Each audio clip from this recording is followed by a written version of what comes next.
ravie de vous voir voilà, à cette première conférence de l'association Sensivie.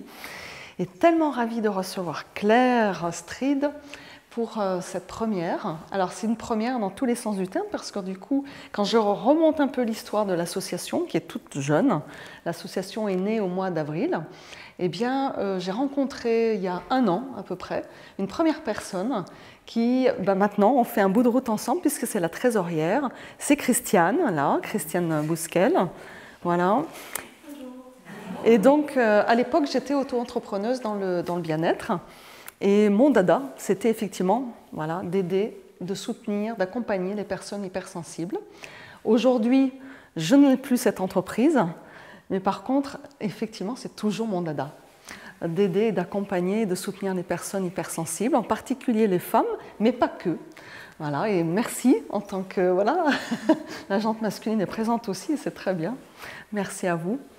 Donc aujourd'hui, j'ai créé cette association parce que j'ai un autre travail et donc pour vraiment, j'allais dire, d'abord informer.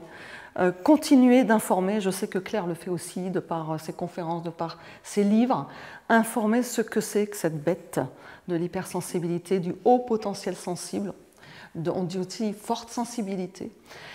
C'est important, même s'il y a plein de livres aujourd'hui, plein d'auteurs qui en parlent, parce que je pense qu'en fait, quand on ne comprend pas ce qui se passe chez nous, quand on ne met pas des mots, c'est comme n'importe quelle maladie, j'allais dire, quand on n'a pas un diagnostic, on peut durer des années à être en forme de souffrance. Ça a été le cas pour moi, ça a été le cas, j'allais dire aussi pour mon fils qui est là, coucou. Vous l'avez vu, il vous a indiqué la route tout à l'heure, et c'est grâce à lui aussi, mon fils, que j'ai découvert cette hypersensibilité il y a quelques années. Voilà, et en creusant, en ayant des indications par des thérapeutes, et je suis tombée justement sur des livres. À l'époque, Claire, je ne te connaissais pas, mais donc c'était un autre livre qui m'a fait découvrir et révéler cette fameuse sensibilité forte. Et ça ne résout pas tout, mais par contre, c'est déjà une première clé pour comprendre ce qui se passe. Donc ça, c'est la première, je dirais, première brique, en fait, pour la création de cette association. Et puis, j'ai rencontré sur mon chemin Claire, au mois de février-mars, je pense. Je suis allée voir ton spectacle donc sur Toulouse, que j'ai trouvé à la fois fort de témoignages et en même temps très impactant, je dirais, sur le mécanisme, le fonctionnement finalement du cerveau. Voilà, parce que ça se passe d'abord dans le cerveau. Et si j'ai le livre de Claire là, qui est quand même son témoignage, où elle raconte sa vie, elle dit pleinement moi, c'est ça l'hypersensible, c'est être différent, mais je suis pleinement moi et c'est cool.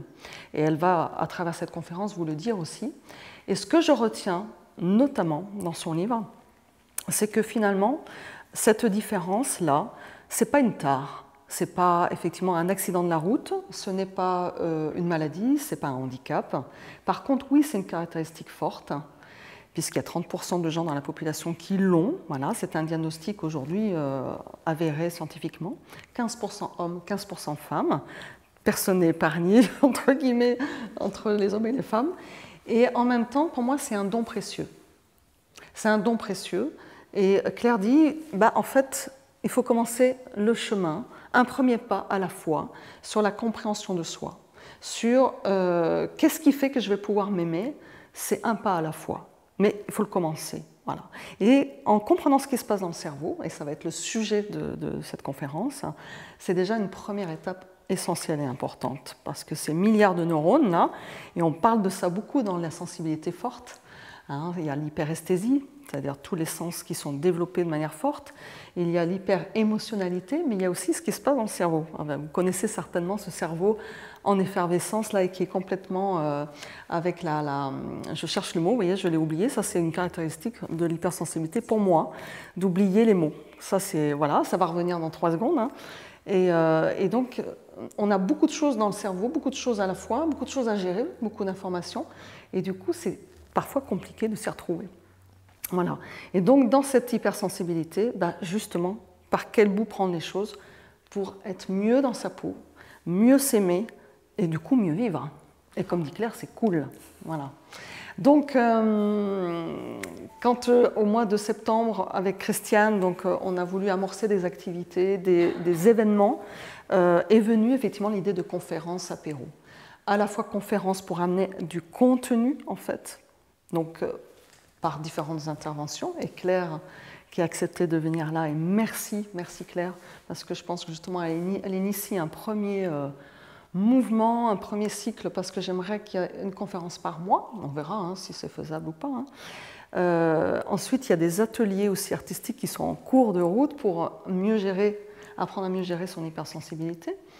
Il y aura des cercles de femmes. Alors j'avais commencé à les mettre en route et puis il y avait trop peu de personnes, donc du coup pour l'instant ils sont en stand-by. Ça c'est pour vivre aussi la sororité entre femmes hypersensibles. Et puis il y a ce que j'appelle les maisonnées amicales. C'est plus en fait des moments de, on va dire, auberge espagnole, mais entre hypersensibles, non pas pour faire ghetto, parce que j'aime pas trop ça, mais plutôt pour pouvoir être soi-même. On sait qu'en société, l'hypersensible porte pas mal des masques parce que il faut se contenir, parce que effectivement on nous dit qu'on est trop, qu'on n'est pas assez.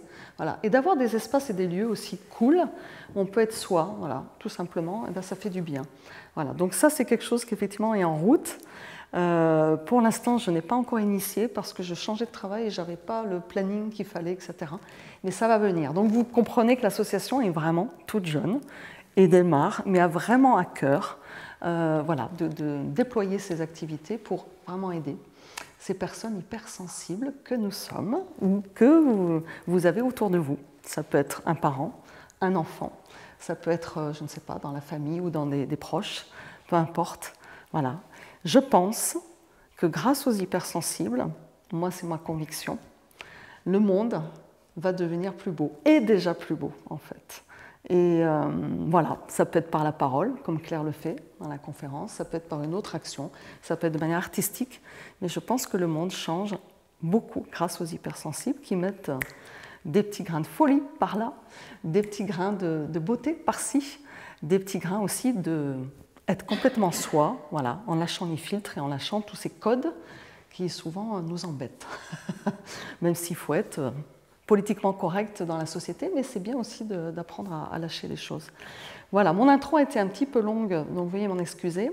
Donc les 5 axes, et je terminerai par ça, vous l'aurez compris, de l'association, c'est 1, effectivement informer, comme je disais, informer, continuer à informer sur ce qu'est effectivement le haut potentiel sensible, le HPS, au même titre que le HPI. Aider et soutenir les femmes, particulièrement en transition, les femmes hypersensibles qui sont en transition et souvent en crise. Pouvoir aussi développer et soutenir des activités qui sont en développement personnel, mais qui sont peut-être soutenues par d'autres thérapeutes et autres. Et donc l'association peut soutenir aussi ces activités. Ça peut être dirigé pour les hypersensibles et plus largement voilà, pour les personnes qui sont en chemin d'elles-mêmes.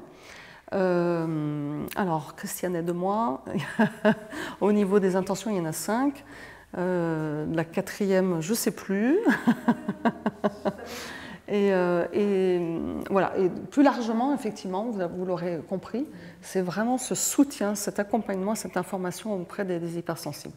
C'est comme, on va dire, un creuset, en fait, qu'on aimerait être, voilà, et un tremplin pour certaines personnes. Et je suis honorée aujourd'hui de votre présence. Je me réjouis vraiment parce que je pense qu'effectivement, ça peut vous apporter, comme nous, ça peut nous apporter à nous aussi, parce que c'est ensemble qu'on construit. Voilà, merci à vous de votre présence. Merci à Claire par avance pour qui tu es et pour ce que tu vas nous apporter aujourd'hui. Sur le cerveau hypersensible, accrochez-vous, vous allez découvrir plein de choses, en tout cas je l'espère. Quoique tu en as dit déjà beaucoup, je ne sais pas trop ce que je vais pouvoir rajouter. Je suis vraiment ravie d'être ici et de vous voir là, vous interroger sur en fait qu'est-ce que c'est que cette hypersensibilité. Déjà connaître le terme. Alors on est bien d'accord, hein, l'hypersensibilité, on ne parle pas d'hyperémotivité, c'est pas juste pleurer quand on voit une photo de chaton, on est bien d'accord, ça n'a absolument rien à voir avec ça. L'hypersensibilité, c'est quelque chose de profond dont on va parler ensemble, que l'on partage très certainement, comme tu l'as très justement dit, que ce soit avec soi-même, avec un proche, avec les gens dans le monde. Et je vais vous montrer que c'est quelque chose de concret, de réel, c'est pas qu'un effet marketing comme on a pu le voir et qu'on peut le voir sur les réseaux sociaux, c'est quelque chose qui a son importance et suffisamment pour qu'on prenne le temps de bien dire les choses et de bien faire les choses.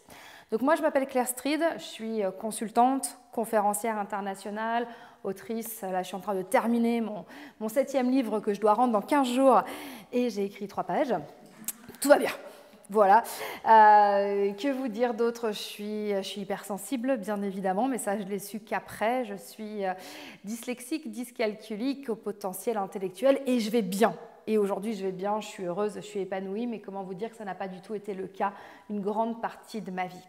Avec le monde merveilleux de la neurodiversité et de cette hypersensibilité, et bien forcément, on a la sensation qu'on est un peu bizarre dans le monde dans lequel on vit, on ne trouve pas sa place, on pense qu'on est fou, qu'on est totalement inadapté, et on se dit, il y a forcément un truc qui cloche chez moi si le monde ne me comprend pas. Alors, j'ai mis du temps à comprendre ce qui clochait dans le monde. En fait, c'est le monde, c'est pas moi, soyons bien clairs sur le sujet, voilà, par rapport à tout ça, et à m'accepter et à comprendre qui j'étais. Et à un moment, j'ai eu besoin d'en parler et c'est ce qui a fait que j'ai commencé à faire le premier livre que Lydia vous présentait tout à l'heure, Hypersensible, différent et c'est cool. C'est un bouquin que j'ai écrit à la main, c'est-à-dire que ça m'a pris, j'ai pris un cahier, je fais ça vraiment à l'ancienne, vous vous souvenez, un cahier, un stylo, j'ai écrit. Et quand je me suis arrêtée, je fais « Ok, il y a peut-être quelque chose à faire ». Je l'ai fait lire, on m'a dit « Ok, on veut le double, c'est trop bien ». D'accord, donc j'ai fait le double et ça a fait ce premier livre, c'était il y a 5 ans. Et depuis 5 ans, j'ose m'afficher sur les réseaux sociaux, partir un petit peu partout, j'allais dire, dans le monde pour parler de cette hypersensibilité, pour parler du fonctionnement du cerveau. Moi, je suis spécialiste en neurosciences, ce qu'on appelle l'approche neurocognitive et comportementale. Donc sur le fonctionnement du cerveau au niveau des apprentissages au quotidien, mais aussi sur les neurosciences affectives, ce qui fait qu'on arrive à aimer et à être aimé. C'est là où ça devient vachement plus compliqué et où un mode d'emploi dès la naissance serait quand même très très intéressant. Et tu évoquais mon spectacle, Lydia, tout à l'heure. Alors j'ai un spectacle à un nom, il a un nom un peu évocateur, vous le verrez en bas sur quelques supports. Ce spectacle s'appelle « C'est décidé, je deviens moins con ». Alors il y a plein de gens qui viennent. Ils repartent, ça s'améliore, mais il faut qu'ils reviennent le voir après. Donc mon idée à moi, c'est vraiment de donner plein d'outils, plein de clés pour que le cerveau soit votre meilleur ami, surtout votre capacité à choisir la vie que vous voulez vivre, quel que soit, j'allais dire, votre pactage neuronal, que vous soyez 10, HP quelque chose, etc. Peu importe, l'idée c'est de comprendre comment ça se passe là-dedans. Donc là, je vais vous faire une présentation de l'hypersensibilité côté cerveau, vraiment voir qu'est-ce qui se passe. Donc on va reprendre la base. Le fait d'avoir des émotions, c'est normal. On l'a un peu oublié en fait dans notre monde, mais à la base, nous sommes sensibles. À la base, nous sommes des êtres humains. Et dans cette humanité que nous avons nos émotions, nous avons un regard empathique sur le monde, nous avons toutes ces choses qui normalement nous permettent de nous connecter aux autres. Mais on est dans un monde qui est tellement violent, orienté sur la performance, etc., que toute forme de sensibilité est considérée comme une faiblesse. Donc on a été élevé comme ça, et pas que les hommes, bien évidemment, on a été élevé comme ça, élevé à prendre sur nous, à souffrir, etc. Je ne vais pas sortir la carte histoire de la femme qui va rappeler que dès qu'une femme avait des émotions, elle était ingérable, etc. Mais on a tout un ancrage, et ça c'est important de le savoir, qu'on a un ancrage extrêmement négatif par rapport à la notion même d'émotion. Quand on nous dit des petits que nos émotions, il ne faut pas les montrer, il faut prendre sur soi, on ne va pas en faire tout un spectacle, tout un caprice, tout un machin, etc. Et bien forcément, ça ne nous aide pas. Vous savez que nous avons, normalement, chacun, en tout cas ici, parmi vous, a un cerveau. Ouais, ça a l'air. Et que dans ce cerveau, on a des connexions neuronales. Et elles ne viennent pas de nulle part, nos connexions neuronales. Nos connexions neuronales sont héritées de notre ADN, des générations précédentes. Nous avons notamment très fortement engrammé à l'intérieur de nous les idées, les croyances, les spécificités des 7 dernières générations. Alors, je vous laisse faire un calcul savant. On remonte à peu près à 150 ans. Je ne sais pas comment c'était dans vos familles, mais je ne suis pas certaine que c'était ultra funky sur la gestion des émotions et sur l'acceptation de la différence. Ouais, non, ça ne marche pas très bien quand on remonte à il y a 150 ans. En fait, je ne sais même pas où il faudrait remonter pour que ça fonctionne vraiment. Donc on a déjà toutes ces choses qui sont câblées en nous. Aujourd'hui, on va parler de l'hypersensibilité au niveau neurocognitif. Comme je viens de vous l'expliquer, c'est génétique, mais c'est aussi épigénétique. Ça veut dire que c'est une réaction au milieu dans lequel nous avons été conçus.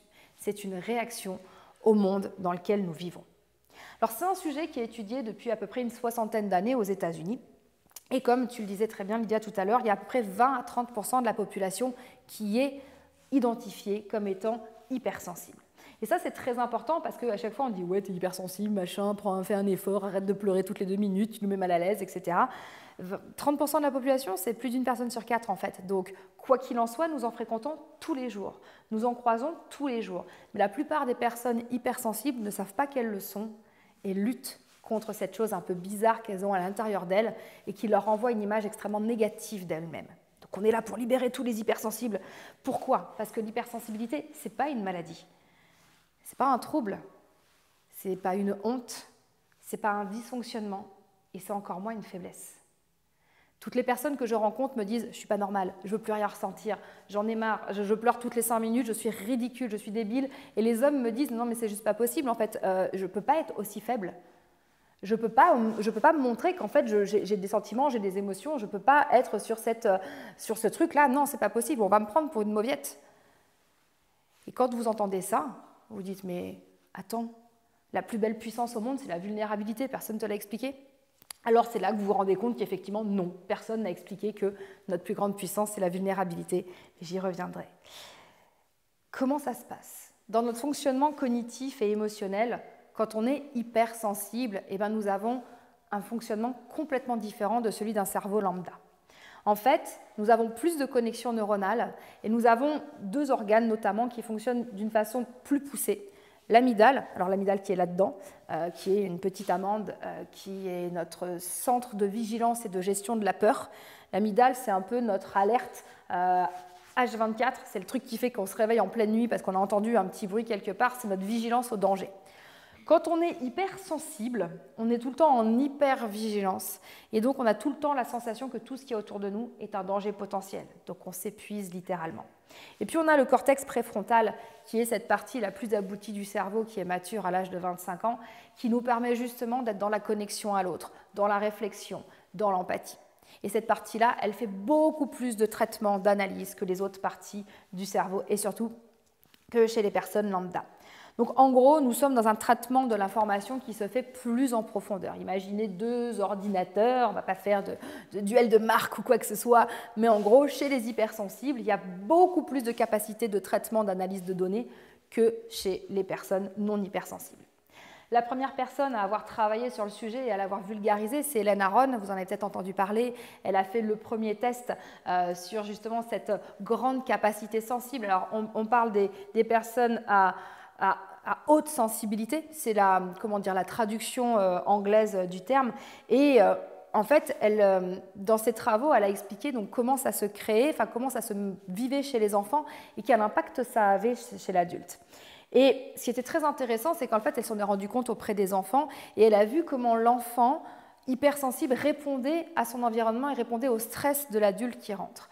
Dans un de ses livres, je ne sais plus lequel, elle explique comment, en fait, un bébé, juste quand on le touche, le papa rentre, il est en stress, il est agacé de sa journée, il touche le bébé juste sur la main, le bébé se met à hurler. Et le père est convaincu qu'il prend sur lui pour ne pas montrer ses émotions, mais le bébé prend un flash dans la tronche qui est tellement puissant qu'en fait, il crie le stress du papa. Et le père, du coup, culpabilise et il ne sait pas quoi faire et il s'agace. Et je vous laisse imaginer le cercle que ça met en permanence. Alors, le bébé est hypersensible. Et quand on se rend compte, alors on est convaincu qu'on fait de notre mieux, quand on se rend compte de ce qu'on est capable de capter quand on est hypersensible, on comprend qu'effectivement, c'est démesuré par rapport à ce qu'un individu lambda peut comprendre. Mais ça, c'est un très bon exemple qui vous montre comment, effectivement, comment l'hypersensibilité peut être en réaction avec le monde autour. Alors, d'où ça vient? À quel moment on devient hypersensible? Ça se passe in utero. Ça se passe au moment où des petites cellules se sont rassemblées pour faire un être exceptionnel, vous. Et il s'est passé des trucs à ce moment-là.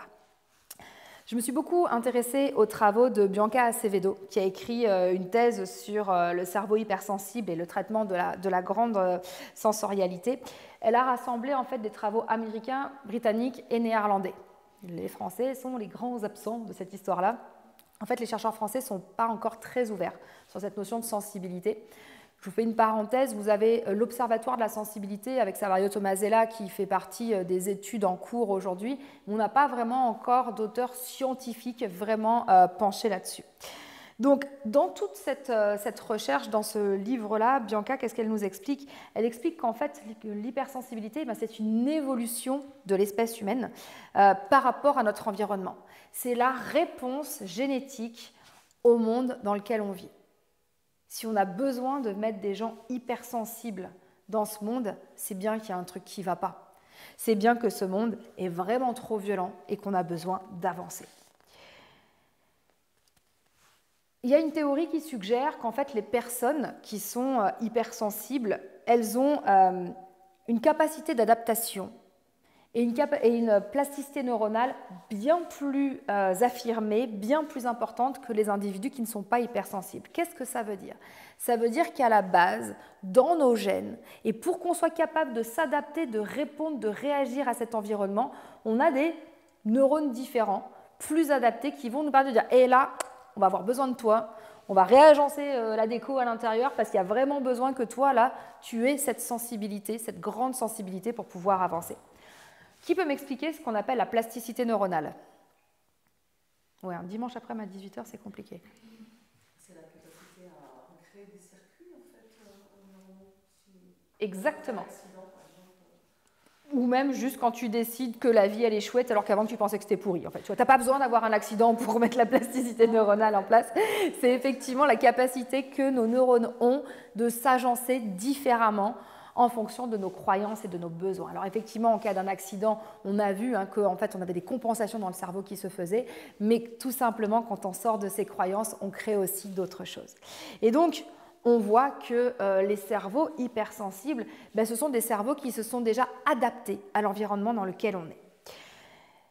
Il faut savoir que les personnes hypersensibles ont une conscience et une réactivité qui est beaucoup plus grande face à ce qu'ils vivent. Nous sommes prêts à réagir avant que les choses arrivent. C'est un petit peu comme si on pressentait plus rapidement ce qui va se passer. On le voit, on le sent, vous l'avez tous vécu si vous êtes hypersensible, vous avez cette espèce d'intuition qui vous dit « là, ça va pas, là, il va se passer un truc, là, attention, il y a quelque chose, tiens, lui, elle va pas bien ». Et on a cette capacité de réagir avant que ce soit trop grave, notamment en se connectant davantage à l'empathie et en créant la coopération. Et c'est très chouette de voir que oui, les hypersensibles, ils ont tous envie de créer des associations et des trucs où on va se rassembler parce que ça fait du bien d'être ensemble, c'est chou doudou. Et on a besoin en fait de cette connexion-là, tout en sachant qu'on a du mal à supporter les gens. C'est un peu notre paradoxe quand même, et c'est pour ça qu'une fois par mois, c'est bien, pas plus. Tu as tout à fait raison par rapport à ça. Donc en fait, ce qui est important, c'est vraiment de comprendre qu'on a cette plus grande perception des besoins de l'autre, en oubliant complètement les nôtres, et une plus grande perception de la menace. Donc en gros, on est super sauveurs, c'est parfait. L'humanité peut nous exploiter à fond et on en redemande et on s'oublie totalement. Vous comprendrez que l'équilibre, c'est de sortir de la posture de sauveur et de pouvoir être bien avec soi-même pour pouvoir aider les autres. Comprenons que cette hypersensibilité au niveau de nos neurones, c'est une stratégie de survie. Une stratégie de survie qui a été mise en place parce qu'on est capable d'avoir ressenti le besoin de douceur par rapport à la cruauté du monde. C'est scientifiquement prouvé. Et c'est tellement scientifiquement prouvé qu'on sait qu'il n'y a pas que l'homme qui a évolué comme ça. On a une centaine d'espèces animales qui montrent ces caractéristiques hypersensibles. Et ne rigolez pas, ça va des insectes aux chèvres. Et moi, je suis convaincue que mon chat est hypersensible. À un moment, il faudra que j'ai une discussion avec elle, mais je suis convaincue que mon chat est hypersensible. Mais très, très sérieusement, en fait, ils ont observé qu'une centaine d'espèces, beaucoup de mammifères parce qu'ils ont déjà toute la partie émotionnelle dans le cerveau, mais des insectes, des poissons, montrent ces caractéristiques hypersensibles au sens neurocognitif du terme. Ça prouve bien qu'on est dans un monde qui a un peu besoin d'aller mieux. À un moment, je me fais toujours la même réflexion. Pourquoi est-ce qu'on dit, si tu veux la paix, prépare la guerre? Je me dis qu'à un moment, si on veut la paix, préparer la paix, ça pourrait peut-être être pas mal. Donc, on est là avec des cerveaux différents, des cerveaux qui ont une lecture du monde complètement différente. On a d'autres filtres, d'autres prismes, d'autres lunettes pour regarder le monde. Plus de neurones et un traitement de l'info beaucoup plus en profondeur. Comment ça se passe? C'est aussi drivé par des hormones. Nous avons deux hormones qui sont très importantes là-dedans, la sérotonine et la dopamine. La dopamine, vous la connaissez, c'est l'hormone du bonheur. On a un shoot de bonheur, on est trop bien, ça nous fait du bien, on se sent hyper détendu et tout, machin, excité, motivé. Alors, ce qui est pratique avec un hypersensible, c'est que normalement, il n'a absolument pas besoin de se droguer ou de prendre n'importe quelle substance ou quoi que ce soit. Il voit une pâquerette et il est heureux. Il voit une pâquerette dans le bitume, je ne te raconte pas, il est 10 fois plus heureux. Il entend un petit oiseau chanter, il est perché. Alors, tu lui fais un câlin, je ne te raconte même pas, il en a pour 10 ans. Sauf que, parenthèse, il y a plein d'hypersensibles qui, justement, sont sous substance parce qu'ils n'arrivent pas à gérer tout ce flot d'émotions. Alors que, naturellement, on peut se shooter, mais avec le truc le meilleur qui existe au monde. La sérotonine, c'est l'hormone qui va influencer sur notre humeur, en fait. Elle est là pour faciliter mes comportements sociaux. Elle est là pour tout ce qui va être cognition et apprentissage. Elle va m'aider à réguler les émotions. Ok, chez les hypersensibles, la merde un peu, on est d'accord. Et elle joue un rôle déterminant sur l'impact qu'a l'anxiété et la dépression sur nous. Soit elle l'empêche, soit elle la booste. Et vous le savez, on est entre nous, entre hypersensibles, autant on est capable de voir la beauté du monde exceptionnelle partout autour de nous quand les gens te font « ouais, bah ça va, c'est qu'une pâquerette », mais on est aussi capable de partir extrêmement loin dans le dark, dans le down, dans les idées noires, jusqu'à des pensées extrêmes, parce qu'on ne voit pas comment on va pouvoir s'en sortir et qu'on est tellement conscient et tellement lucide du côté dégueulasse du monde dans lequel on vit, qu'à un moment, c'est trop difficile. Et là, la sérotonine, si on commence à être là-dedans, à analyser la grille de lecture, surtout ne regardez jamais la télé et les infos, sauvez-vous, si on commence à regarder tout ça, eh ben on tombe parce qu'on se sent complètement démuni par rapport à l'immensité de cette violence et que nous, on se sent tout petit pour faire ça et qu'on n'a pas la force à l'intérieur pour se dire on va y arriver. Et autant on est capable d'aller prendre soin des autres, autant on est moins capable d'impulser un rassemblement pour pouvoir grandir et changer les choses. Ça vient quand on est en équilibre avec nous. Donc en fait, on est vraiment à la merci de ces deux hormones si on ne sait pas équilibrer les choses.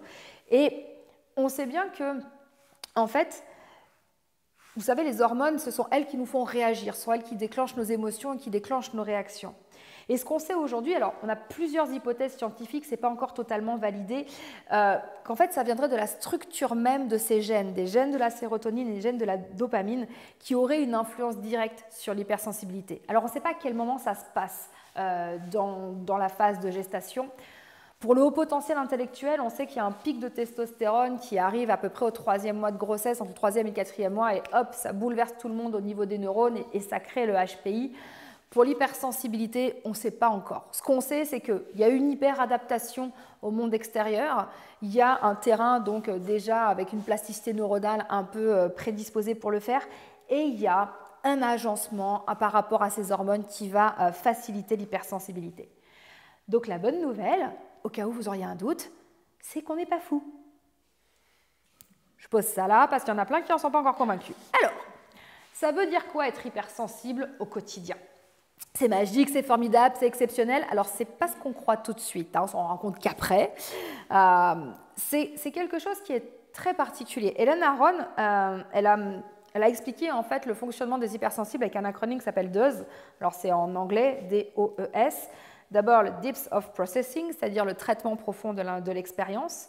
L'overstimulation, donc une surstimulation facile.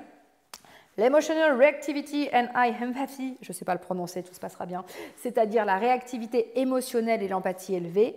Et enfin, le sensitivity to subtle stimuli, la sensibilité aux stimuli subtils. Traitement profond de l'expérience, surstimulation facile, grande empathie et grande réactivité émotionnelle, sensibilité aux stimuli subtils, c'est ça, être hypersensible. Je vais vous détailler ces 4 points pour que vous vous rendiez compte que oui, vous êtes hypersensible et que oui, tout va bien se passer. Vous connaissez très certainement cette citation de Flaubert qui est extrêmement connue. « Je suis doué d'une sensibilité absurde, ce qui vous érafle me déchire. » Donc nous, hypersensibles, on est dans le camp des déchirés. Le camp des éraflés, il a un peu de mal à piger pourquoi ça va si mal, ça va, c'est pas bien grave, c'est que, je sais pas moi, c'est que un rendez-vous raté, c'est que l'autre il t'a un peu bousculé, mais c'est pas grave, oui, il t'a un peu insulté, mais c'est pas grave. Et en fait, si, pour nous, tout est grave. On n'a pas d'humour sur plein de sujets. Et on prend les choses tellement en profondeur qu'on tombe tellement bas en nous qu'on n'arrive pas du tout à voir comment on va pouvoir remonter pour pouvoir avancer par rapport à tout ça.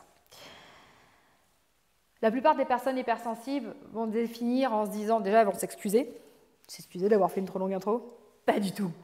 Tu prends le temps dont tu as besoin. Elles vont s'excuser de tout. Elles vont s'excuser d'exister, s'excuser d'être devant vous, s'excuser d'être derrière vous, s'excuser que vous ayez pensé à elles, etc. Elles vont s'excuser absolument pour tout. Et surtout, elles vont s'excuser de ne pas avoir rempli vos besoins sans que vous l'ayez demandé. Bah oui, c'est ça, être hypersensible. Je ne viserai personne dans cette assemblée. Et elles vont toujours vous dire « Je suis trop. On me dit que je suis trop. Je suis trop gentil, je suis trop lent, je suis trop chiant, je suis trop perfectionniste, je suis trop blabla, je suis trop machin. » Elles me disent tout le temps, moi je suis dans les extrêmes. C'est tout ou rien avec moi. Il n'y a pas de juste milieu. C'est toujours incompréhensible et les gens autour de moi, ils ne comprennent absolument pas. Ben ouais, moi je fonctionne comme ça, donc je ne vois pas vraiment où est le problème en fait. Alors, on va commencer avec le traitement profond de l'expérience. Qu'est-ce que ça veut dire? Ça veut dire que le cerveau, quand il s'attache à un sujet, il y va à fond, y compris pour déplacer un coussin sur un sol. Je ne vous raconte pas les hypothèses qui sont formulées, l'analyse du coussin, du machin, du truc de bidule, savoir où ça va être mieux fait, etc. Voilà, c'est ça être hypersensible. C'est-à-dire que le cerveau va travailler vraiment de façon très poussée. Et il va être focus sur tout, ce qui vous explique que les hypersensibles sont extrêmement fatigués. Et peut-être fatigants, mais ça je ne le dirai jamais en public. Vous vous souvenez quand vous étiez enfant, vous avez vécu des choses intenses. De toute façon, pour celles et ceux qui se souviennent de leur enfance, parce qu'à un moment le cerveau fait un blocage s'il y a eu trop de trauma, on a vécu des super grandes joies exceptionnelles, intenses, formidables, et des super grands traumas que notre cerveau a bloqués pour la plupart. Mais quand on est hypersensible, on se construit. Alors quand on est un être humain lambda, on se construit avec nos traumas d'enfance. C'est très bien, ça permet à tous les thérapeutes d'avoir du boulot plus tard. Mais surtout, quand on est hypersensible, nos traumas ils sont encore plus profonds, encore plus difficiles à atteindre, encore plus difficiles à guérir. Et on est avec ces blessures béantes en permanence et on ne sait pas quoi en faire. Du coup, quand on grandit en tant qu'hypersensible, on est un peu déboussolé. Et plus on avance, plus on a l'impression qu'on est différent des autres. Comment ça se passe pour ce traitement profond de l'information? Tout d'abord, on se rend vite compte qu'on apprend mieux tout seul qu'à l'école. Bref, qui a appris quelque chose à l'école? Personne, on est d'accord, on continue. J'ai été prof pendant 12 ans, je peux me permettre de le dire. On se rend compte qu'on a besoin de beaucoup observer avant d'agir. Alors ce coussin, d'où vient-il? Qu'est-ce qu'il fait? Que fait-il là posé sur le sol? J'ai besoin de prendre le temps d'observer les choses.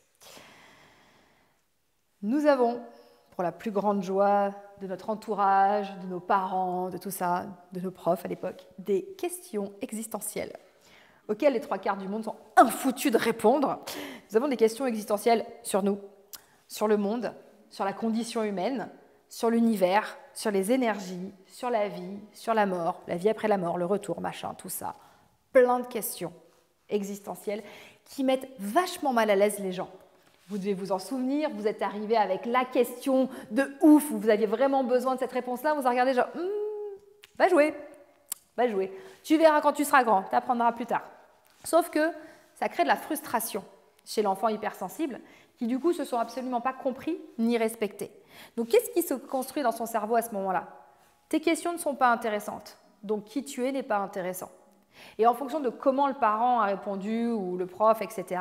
Oui, non, mais c'est bon, arrête de nous embêter là, avec tes questions, tu as toujours des trucs, machin. Ah mince, alors moi, j'embête le monde. Je vous laisse imaginer pour un hypersensible, quand il se prend dans la tronche que qui il est ne convient pas au reste du monde, alors qu'il est convaincu que sa mission, c'est d'être aimé par tout le monde. C'est difficile. Ce sont des personnes extrêmement consciencieuses. Ce sont des personnes qui font attention, du coup, à tous les détails, qui mettent un temps infini à traiter l'information et à faire les choses. On peut penser qu'ils sont lents, c'est juste qu'ils font plein de choses en même temps. Pourquoi? Parce qu'en fait, ils reçoivent tellement plus d'informations que les autres. Encore une fois, quand tu lui dis « va bouger le coussin », eux, ils vont avoir la température de la salle, le machin, l'angle de la lumière, le truc, la volonté de l'autre. Tu sens que l'autre, en fait, il va pas très bien. Mais est-ce qu'il me demande vraiment d'aller bouger le coussin parce qu'il veut pas le faire et tout? Voilà. Et le temps que vous ayez traité le truc, il y a 4 cours de yoga qui sont passés, on est bien d'accord. Et il prend le temps de considérer absolument tous les paramètres. Bien sûr, dans ce traitement de l'information, on vit les choses avec intensité. La personne hypersensible a une imagination débordante, ça c'est fantastique. Elle fait des rêves ultra détaillés et vifs quand elle s'autorise à se connecter à ça. Elle met beaucoup de temps à s'adapter à tous les changements. Nouveaux lieux, nouvelles personnes, nouvelles activités. C'est plutôt difficile en fait de changer sa vie. À 70%, les personnes hypersensibles sont plutôt renfermées et introverties. Hein, normalement, quand vous leur direz bonjour, ils vont se carapater comme ça. Mais ils viendront vous sauver s'il y a besoin, mais sinon, ils ne seront pas dans le contact tout de suite. Ce sont des personnes qui peinent énormément à faire des choix. Alors, margarita ou 4 fromages, c'est toujours la grande question sur la pizza. 9 fois sur 10, l'hypersensible dira « comme toi ». Non mais vas-y, fais comme toi ou comme pour toi. Pourquoi? Parce que vous comprenez qu'avec un traitement de l'information très approfondi, le simple choix d'une pizza devient une question existentielle. Qu'est-ce qui se passe? J'aime beaucoup à chaque fois, en général, les hypersensibles, ils me disent « oui, mais choisir, c'est renoncer. Détends-toi, c'est qu'une pizza, ça va bien se passer, tu peux prendre la deuxième demain. » Mais au moment où je suis en train de choisir, à quoi je pense? Je pense à tout ce qui va se passer si je l'ai. Je projette, machin, etc. Je pense à tout ce qui va se passer si je renonce à la 4 fromages. Bon, peut-être que mon ventre sera content, mais bon, le reste. Mais je pense à quoi d'autre? Ça, c'est peut-être le truc le plus basique. Je pense à ce qu'on va penser de moi. Qu'est-ce qu'ils vont penser? Si je prends une 4 fromages, si je prends une margarita, si je prends un truc différent des autres, si je prends un truc comme les autres. Alors, le temps que vous soyez fait des films sur le jugement des 3, 4, 5, 8, 12 personnes présentes et du serveur et des gens au fond du restaurant et du petit chat qui est au coin de la rue, il n'y a plus de pizza. Donc, faire des choix, je vous prends des exemples assez drôles, mais je ne vous raconte pas quand c'est un boulot, quand c'est pour des études, quand c'est pour la vie amoureuse. Enfin, je veux dire, nos choix quotidiens sont compliqués. Donc, à un moment, la stratégie, c'est vas-y, je ne fais plus de choix. Et je laisse les choses choisir pour moi. Alors, j'ai des hypersensibles un peu futés qui me font « moi, je laisse la vie choisir pour moi ». Tu subis ta vie, donc oui, voilà, c'est ça. Tu fais croire que, mais en fait, non, tu es vraiment en train de subir ta vie. Donc, le choix, c'est très compliqué. Mais la bonne nouvelle, c'est que dans tout ça, en fait, vous allez vous rendre compte, et vous l'avez peut-être déjà vu, que les hypersensibles ont un humour fantastique, d'une finesse inégalée. Ça fait partie de notre traitement de l'information. Donc, vous avez vu à quel point le traitement de l'information, il est complexe, à l'image de ce qui se passe dans notre cerveau. Et de cela va découler l'autre composante, la surstimulation facile. Vu que je suis en train de penser à plein de choses en permanence, que mon cerveau fait plein de connexions en même temps, bah, c'est ultra facile de me surstimuler. Alors, une surstimulation, c'est sympa, mais ça nous épuise. Et être en acuité permanente sur tout ce qui se passe autour de nous, malgré nous, c'est extrêmement délicat. Comment ça se passe? On capte une info, on la traite, on la ressent, on l'assemble avec d'autres infos, on la projette et en fait, on le vit. Et c'est là, seuls les hypersensibles peuvent comprendre qu'on vit véritablement une information. On est connecté à tout ce qui va se passer avec une information. Je vous dis, on part en voyage au soleil, ah ça y est, vous avez chaud, vous êtes bien. Mais vous dites, oula, attends, il va y avoir du monde à l'aéroport et tout, la foule, ah ça y est, tu t'es renfermé parce que tu as pensé aux gens autour de toi et c'est la panique. Nous vivons littéralement toutes les informations, ce qui est extrêmement épuisant, fascinant pour les personnes qui nous entourent, très intéressant pour ce que nous apportons au monde, mais pour nous-mêmes, ça nous épuise. On a du mal dans les endroits bruyants, on a du mal avec la foule, bien évidemment, hein, trop de personnes, c'est autant de stimulation. On n'est pas du tout à l'aise dans les groupes ou dans les jeux d'équipe, et tout changement est synonyme de douleur. On a aussi des réactions intenses au chaud, au froid, à la lumière, à l'humidité, à toutes ces choses-là. On n'aime pas ce qui est inconfortable, et oui, je revendique le droit au confort, bien évidemment, confort qui nous correspond, mais il faut aussi qu'on arrête de se mettre en souffrance pour les autres, c'est très important d'avoir notre confort. Et on est profondément bouleversé par la douleur physique et psychique, la nôtre, mais alors celle des autres. C'est limite insupportable. Je ne supporte pas de voir l'autre souffrir. Je ne supporte pas d'être totalement impuissant ou impuissante à faire passer la douleur de l'autre ou à pouvoir aider l'autre. N'aime pas s'exposer et on a un grand besoin d'être dans sa bulle. Ce qui est sympa aussi, c'est que toutes nos cellules sont hypersensibles. Ce qui fait que nous avons plein d'allergies, plein de maladies, et notamment des maladies auto-immunes. On a tous notre petit package, comme ça, on est bien par rapport à toutes ces choses-là. Donc c'est ça aussi, être hypersensible, et ça va bien se passer. Forte réactivité émotionnelle et empathique. Vous avez certainement vu ces vidéos qui passent, je ne sais pas si vous l'avez vu sur les réseaux sociaux, ça fait un petit moment, un bébé en couche qui se balade dans un parc et qui va faire des câlins à plein de gens. Je ne sais pas si vous l'avez vu, c'est aux États-Unis, ce petit truc comme ça, là, il va, et puis il va vers les gens, et il va vers les gens qui sont le plus malheureux. Nous avons tous cette empathie à l'intérieur de nous, plus ou moins développée. Quand on est hypersensible, elle est extrêmement développée et bien avant la maturation du cortex préfrontal, c'est-à-dire à l'âge de 25 ans. L'enfant hypersensible, c'est un radar à gens qui vont mal. C'est incroyable. Il est capable d'aller juste faire un hug aux personnes qui en ont besoin. Donc, ce qui est hyper intéressant là-dedans, c'est que, bah oui, dans cette hyper-réactivité émotionnelle, on va vivre des choses que l'entourage ne supporte pas. Le changement d'humeur en quelques secondes. Vous savez, vous êtes hyper heureux, tu vois un truc et tu pleures et tu es en colère.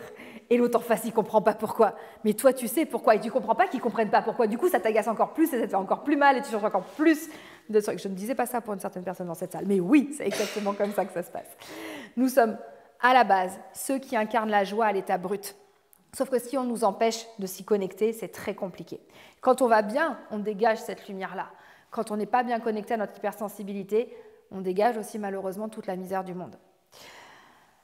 On est en résonance émotionnelle avec les gens et avec les lieux. Quand on rentre dans un endroit où on ne se sent pas bien, ça nous étouffe tout de suite. Quand on est avec des personnes avec qui on ne se sent pas bien, ça nous oppresse tout de suite. Sauf qu'on est des vraies éponges à émotions et on ne sait pas faire la part des choses entre le mal-être de l'autre et notre propre mal-être. La plupart des hypersensibles vont, dans leur grande générosité, prendre tout le mal-être du monde, se le mettre là, et se demander pourquoi ils ne vont pas bien. Je ne sais pas, je me demande. Du coup, il y a ce besoin aussi d'arriver à faire la part des choses entre les émotions extérieures et ce que nous, on ressent. Bien sûr, tout ça, ça occasionne des réactions, et bien souvent des réactions physiques et physiologiques. On va avoir par exemple des personnes qui vont développer des plaques d'urticaire, de l'eczéma, des remontées acides, des plaques rouges, tout ça. Notre corps, il n'est pas du tout fait pour encaisser autant d'émotions, autant d'intensité. Alors, il faut que ça sorte. Ça sort comme ça peut, mais ça sort. Et ça sort en allergie, en réaction cutanée, etc.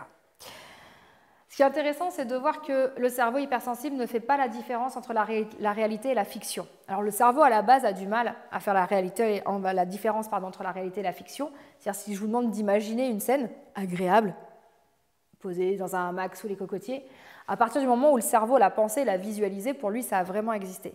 L'hypersensible, lui, il se fait des films, mais alors au taquet. Il se projette dedans à fond et il ne sait pas en sortir. Ça veut dire que quand on lui dit « non, mais là, tu t'es emballé pour rien », il reste dans l'émotion de tout ce sur quoi il s'est emballé. Repensez à vos dernières engueulades conjugales. Donc, il a du mal avec ça. Il ne supporte pas la violence ni la souffrance envers les autres, envers les animaux et envers la nature. C'est quelqu'un qui, dans cette spécificité, peut être extrêmement tactile, qui va être spontanément dans le réconfort, mais qui, par contre, a tout le temps besoin d'être protégé et rassuré. Et en se mettant au service des autres, je vous l'ai dit, il s'oublie totalement, alors qu'il a besoin d'être protégé et rassuré quand il n'arrive pas à le faire lui-même. Il a besoin d'un cadre affectif et sécurisant. Il a peur des gens, en fait, parce que les émotions des autres sont beaucoup trop intenses. Il ne supporte pas l'injustice, j'imagine que ça vous parle. Il prend les choses très, très à cœur, mais alors totalement perso. Mais que les choses négatives. Le compliment, il ne sait pas le recevoir. Par contre, tous les trucs qui ne vont pas bien, ça, il le prend à cœur et c'est de sa faute. Il n'est pas réceptif aux punitions, très intéressant pour les parents d'enfants hypersensibles. Vous allez vous ramasser à essayer de faire l'éducation sur une base de privation et de punition. Ça n'a absolument aucun impact parce que lui ou elle, ce qu'il porte à l'intérieur, c'est bien plus grand et bien plus puissant, surtout si on est sur de l'injustice et qu'il a voulu faire quelque chose pour braver cette injustice. Alors les punitions, accroche-toi, sa quête est beaucoup plus haute. On n'a rien à battre. C'est plus haut et ça fonctionne mieux. Il est profondément blessé, elle est profondément blessée, cette personne hypersensible, par les moqueries, par les railleries, par les remarques dévalorisantes. Vous pourrez lui dire 15 000 fois que cette personne est exceptionnelle, qu'elle est magnifique, qu'elle est formidable. Il y a un crétin qui passe et qui dit « ta veste, elle est chelou ». C'est fini. Mais c'est fini. Et il va tourner en boucle là-dessus. Et la veste chelou, c'est le truc le plus gentil que je peux vous dire. On a à peu près tous vécu du harcèlement quand on était à l'école. Quand on est hypersensible, on s'est foutu de notre physique, de nos notes, de machin, etc. C'est quelque chose qui reste profondément ancré. Et à l'âge adulte, on se construit avec ce traumatisme et c'est compliqué. Et du coup, vous comprendrez bien que les hypersensibles, ils ont besoin de douceur et pour la plupart d'entre eux, ils ne le savent pas. Et ils ne savent pas la recevoir. Si c'était facile, ça se saurait aussi. Alors, par rapport à toutes ces choses-là, on se rend compte que les personnes hypersensibles, elles sont connectées à tout ce qui est subtil. En fait, elles captent tout ce que les autres ne voient pas. Elles ont une autre grille de lecture qui leur donne du coup cette grande créativité. On a beaucoup d'artistes parmi les hypersensibles. À un moment, ce serait bien d'arriver à leur faire comprendre qu'ils n'ont pas besoin d'aller mal pour être créatifs. Et que même quand ils sont connectés à eux, connectés à la joie et à la paix, ils font des trucs encore plus exceptionnels. Mais ils sont tellement convaincus qu'ils ont besoin d'expier leur mal-être que du coup, ils ne se rendent pas compte qu'ils peuvent créer des choses encore plus positives. Ce sont des personnes qui semblent lire dans les pensées. On capte tellement d'informations qu'on sait direct ce qui ne va pas chez la personne. C'est pour ça que vous en trouvez beaucoup qui sont dans le soin, qui sont dans l'accompagnement, qui sont dans l'éducation, qui sont dans le monde médical, etc. Parce qu'il y a cette connexion-là, ou qu'on va retrouver un peu dans les services RH, ou un peu en fonction support dans les entreprises, parce qu'elles vont être là pour pouvoir prendre soin des gens. Et elles sont capables de lire tout ce qui se passe chez les autres, toujours pas chez elles-mêmes, bien évidemment. Ces personnes, ce sont des personnes plutôt prudentes. Elles ne vont jamais prendre de risques qui ne sont pas calculés. Elles sont trop conscientes de ce qui ne pourrait pas aller. Ce sont des personnes qui vont remarquer tous les changements. Quand vous êtes allé chez le coiffeur, elles le voient, contrairement aux autres. Ce sont des personnes qui vont voir tous les petits détails, toutes les petites subtilités sur vous, mais qui du coup aussi vont remarquer toutes les variations de ton, de regard, de gestes. Et du coup, quand vous lui mentez, ou quand vous avez de la colère qui est coincée à l'intérieur de vous et que vous ne voulez pas montrer, en fait, elle va lire que ça. Elle ne va même pas écouter le message, mais elle ne va ressentir que ces choses-là. Ça c'est une des qualités que je préfère. Ce sont des personnes qui disent des vérités qui dérangent. Vous savez le truc qu'il ne faut absolument pas dire, là, le machin où tout le monde se tait sur un secret ou sur un truc. T'as l'hypersensible qui arrive avec toute sa naïveté, sa crédulité, qui parle exactement du machin qu'il ne faut pas dire. J'adore, ça c'est formidable. Dans notre perception subtile, on a un vrai point par rapport aux odeurs. Les odeurs, ça peut rendre les gens hypersensibles extrêmement malades. Dans tous les sens, c'est vraiment celui qui est le plus difficile à canaliser. L'odeur, elle est extrêmement envahissante. C'est ce qui fait aussi qu'on a des goûts culinaires un peu chelous. Il y a des choses qu'on aime et des choses où on ne peut pas, soit parce qu'à cause de la texture, à cause de l'odeur, à cause du goût. Enfin, voilà, il y a plein de choses qui sont très très compliquées par rapport à tout ça.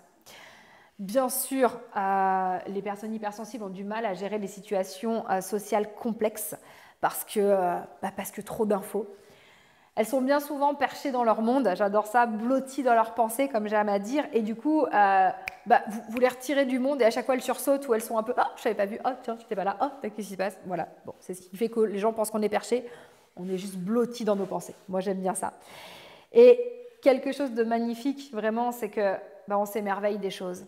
On s'émerveille de la nature, on s'émerveille des petits détails, on s'émerveille de toutes ces choses subtiles et exceptionnelles qui sont autour de nous.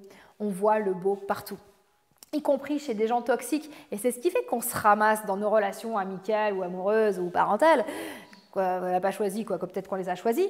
Tu es là et tu vois quelqu'un de pas gentil et toi, tu vois la petite étincelle à l'intérieur, au fond, là-bas. Et après, tu dis « Ah, c'est ma mission. Attends, va falloir que j'aille lui montrer qu'il a une étincelle au fond. Il va falloir que je la fasse ressortir, que le monde voit qu'il y a l'étincelle et que je puisse avancer. » Oui, ça vous parle. Alors, on s'est tous fracassés dessus et l'étincelle, on s'y est brûlé. On est d'accord. Surtout que la personne, elle n'avait absolument rien demandé. Mais on le voit. Chez toutes les personnes, 3 petits points, machin, etc. Oh, mais si, vas-y, il y a forcément du bon à l'intérieur de lui, sinon Dame Nature, elle ne l'aurait pas fait. Tu comprends, tout ça a un sens. Oui, pensez à vous. Et dernière spécificité des hypersensibles, on pleure. On pleure, on pleure, on pleure. Beaucoup, tout le temps, souvent, plein de larmes différentes. Des fois, tu ne sais pas si tu pleures de joie ou de tristesse. Des fois, tu es juste ému, ça monte, tu n'as pas compris pourquoi, tu as une inondation lacrymale là, qui vient de se pointer. Et tu pleures encore parce que tu es en train de pleurer et que tu ne sais pas pourquoi tu pleures et que tu ne veux pas qu'on te voit pleurer. Donc, du coup, ça te refait pleurer. Voilà. Bienvenue chez les hypersensibles. On n'a pas l'explication scientifique de pourquoi une de nos principales expressions, c'est de pleurer. Et pour toutes les personnes qui se retiennent de le faire, et je pense notamment aux hommes, ça devient de la frustration et de la violence. Il y a beaucoup d'hommes qui sont violents parce qu'ils sont hypersensibles. Violents pas forcément physiquement, mais violents dans les mots, et des personnes qui vont réagir par la colère. Parce que s'ils laissaient là, cette espèce de liquide qui coule de leur œil là, sortir, qu'ils n'aient pas peur d'un jugement social, ben ça se passerait beaucoup mieux. Ils ne seraient pas en lutte avec eux-mêmes. Sauf que depuis qu'ils sont petits, on leur a dit « pleure pas, sois fort ». Et du coup, c'est compliqué d'avancer. Donc être hypersensible, c'est tout ça. Donc la bonne nouvelle, comme je vous le disais tout à l'heure, vous n'êtes pas fou, vous n'êtes pas faible, et il n'y a rien d'anormal chez vous. Nous avons juste un cerveau différent. C'est comme être grand, être petit, avoir les yeux bleus, être roux, être né dans le Tarn, être né ailleurs, c'est exactement ça. Ouais, quoique né dans le Tarn, c'est pas mon cas. Bon, ok, je suis dans le Berry, c'est pire. Ok, le Tarn, c'est mieux. Alors, quand on est dans notre vie d'adulte, qu'est-ce qu'on fait de tout ça? Ben, en fait, c'est très compliqué d'être dans ce monde en étant hypersensible. Même si on nous vend plein de trucs sur le bien-être, le machin, etc., il y a un vrai décalage entre ce qu'on nous dit qu'on peut vivre et ce que la société accepte en vrai. On le voit encore avec l'éducation au niveau des enfants, il y a encore pas mal d'endroits où, bah non, le gamin, il faut qu'il se taise, qu'il soit fort, qu'il machin, puis il sera avocat, et puis machin, etc. Et il faut qu'il rentre dans le moule, parce que c'est quand même vachement plus facile un gamin qui rentre dans le moule. Je vous essaye, vous voyez les dégâts à l'âge adulte. Voilà, continuez, ça nous fait du boulot, continuez. Alors, très compliqué, pourquoi? Parce qu'on est dans un monde qui prône la force, qui prône la résistance, qui prône l'effort, qui prône la lutte, et donc on en revient toujours à cette notion de violence. Pourquoi est-ce qu'à un moment, on a inventé la communication non violente? Bah, écoute comment tu parles tous les jours. Écoute ce qu'on t'a dit depuis que tu es petit. Et même si c'était des choses qui étaient censées être positives, c'est très compliqué. Donc, prenons un enfant hypersensible, en fait, ben, lui, ce qu'il va faire, c'est camoufler son hypersensibilité. Parce qu'il parle trop, parce qu'il rit trop, parce qu'il est trop ceci, trop cela, machin. Souvenez-vous, vous l'avez vécu. Donc, il va faire quoi? Il va étouffer toute cette partie-là, il va essayer de bien la tasser à l'intérieur. C'est chiant, parce que c'est toujours un bout qui dépasse, donc il essaie vraiment de tout étouffer là-dedans. Donc, maladie, stress, dépression, tout va bien. Et il crée ce qu'on appelle le fameux faux self. Le faux self, c'est le personnage que tu présentes au monde en pensant qu'on va t'aimer pour ce faux truc et pas pour qui tu es vraiment. Ce qui du coup fait que tu vas pas bien. On est bien d'accord. Quand tu joues à ne pas être toi pour être aimé, mais que tu donnes un toi différent à chaque personne, alors il faut que tu fasses des fiches pour te souvenir de qui tu es par rapport aux gens, c'est compliqué quand même, c'est une vraie logistique. Bah, au bout d'un moment, tu pètes un câble.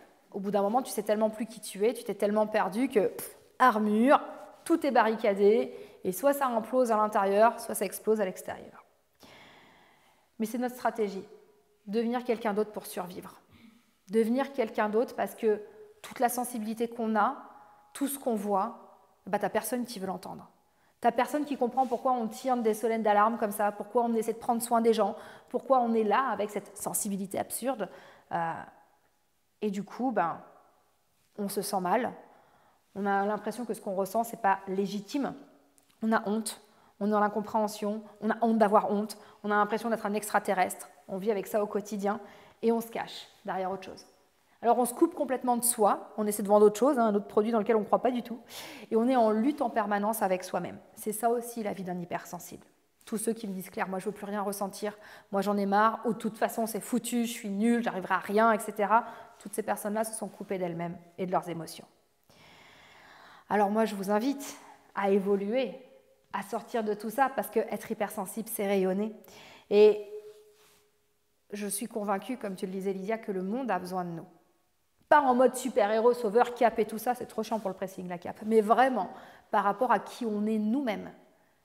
Parce que cette capacité qu'on a de voir le monde différemment, cette capacité qu'on a de voir le beau, qu'on a de voir le sensible, d'être le seul qui va capter que l'autre là-bas, il ne va pas bien, qu'il a besoin qu'on prenne soin de lui, que là, c'est un projet qui va niquer la nature et qui a besoin de s'investir, je ne fais aucune allusion, qu'on a vraiment besoin d'être sur quelque chose qui fait sens pour nous pour pouvoir avancer dans le monde et se sentir sur quelque chose de beaucoup plus juste, beaucoup plus équitable, avec plus de douceur, et bien ça, j'allais dire, c'est notre entière responsabilité.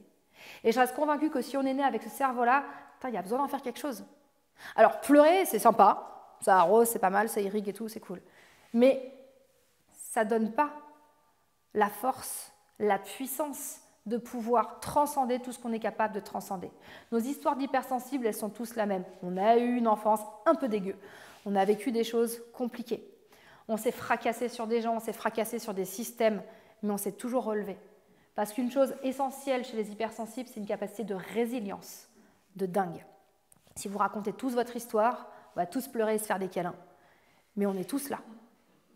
Et ça va résonner à l'intérieur de nous parce que toutes les personnes hypersensibles, elles ont des cicatrices de dingue, qu'elles soient arrivées dans la petite enfance, dans l'adolescence, on a ces cicatrices-là, mais on avance avec. Et on réussit à créer quelque chose avec. Alors il est temps que vous montriez vraiment toute cette belle énergie et cette beauté que vous avez à l'intérieur de vous, vous qui êtes capable d'aller révéler la petite étincelle perdue au fond de l'autre crétin là-bas, commencez par la révéler chez vous. C'est hyper important. Comment on fait? Eh bien, on va aller se servir de cette fameuse plasticité neuronale. On va hacker notre cerveau. On va aller dire à nos neurones, ok, là, il y en a marre, j'ai décidé que je valais quelque chose, j'ai confiance en moi, oui, je suis quelqu'un d'important et de génial, ouais, je mérite d'être là, ouais, être hypersensible, c'est cool, c'est quelque chose qui fait du bien au monde, ça va me faire du bien à moi, ça va faire du bien aux autres et ça va faire du bien à la planète. Et j'y crois profondément. Donc, j'accepte d'être hypersensible. Répétez après moi, j'accepte d'être hypersensible. C'est bien, il y a du boulot encore, on est là. J'accepte tout ce truc qui fait que j'ai l'impression d'être complètement taré, qui fait que je chouine toutes les 5 minutes, qui fait que dès qu'on me fait une remarque, j'ai l'impression qu'on est en train de m'engueuler, qui fait que je prends tout de travers. J'accepte ça. J'accepte ça parce que c'est le mécanisme de survie que mon cerveau a mis en place pour me protéger jusqu'à maintenant. Et maintenant, il est obsolète, donc je peux passer à autre chose. 2, je vais pardonner. Je vais pardonner à tous ceux qui m'ont déchiré et raflé, machin, tout ça, mais je vais me pardonner à moi aussi d'avoir ce regard si dur sur moi-même, pensant que je suis une merde et que je devais être plus fort. Et ça, c'est hyper important. 3, je vais mettre de l'amour dans ma vie. Vers les autres, ça je sais faire. Vers moi. C'est ce truc-là qui te fait un peu peur. Moi, je mérite d'être aimée. Et je mérite d'être aimée par moi d'abord. Si je ne viens pas nourrir d'amour, ma sensibilité, ma grande sensibilité, comment je peux aller révéler la beauté du monde si moi, je n'ai pas le carburant nécessaire pour pouvoir avancer? Et enfin, je vais oser dire qu'il y a des choses belles dans la vie. Je vais oser dire que la beauté, ça existe, que la douceur, c'est important. Je vais sortir de ce foutu cercle de la violence en répondant à la violence par de la douceur. Ça commence avec un sourire. Ça commence avec une larme parce que ça coule et c'est OK. Ça commence avec, ok, alors je t'explique, moi là, tu vois, les lumières, le bruit, le machin, c'est un peu compliqué pour moi, donc je vais faire autrement. Puis là, tu vas te rendre compte qu'il y a 3-4 personnes autour de toi à faire, ouais, mais moi aussi, en fait, mais j'ai jamais osé le dire. Tu vas incarner ta sensibilité, ta grande sensibilité, et ça va énormément changer les choses. Tu vas devenir un câlin ou un carré de chocolat, tu vois, quelque chose de vraiment important qui fait du bien à tous les moments. Parce qu'on l'a dit, c'est 30% de la population.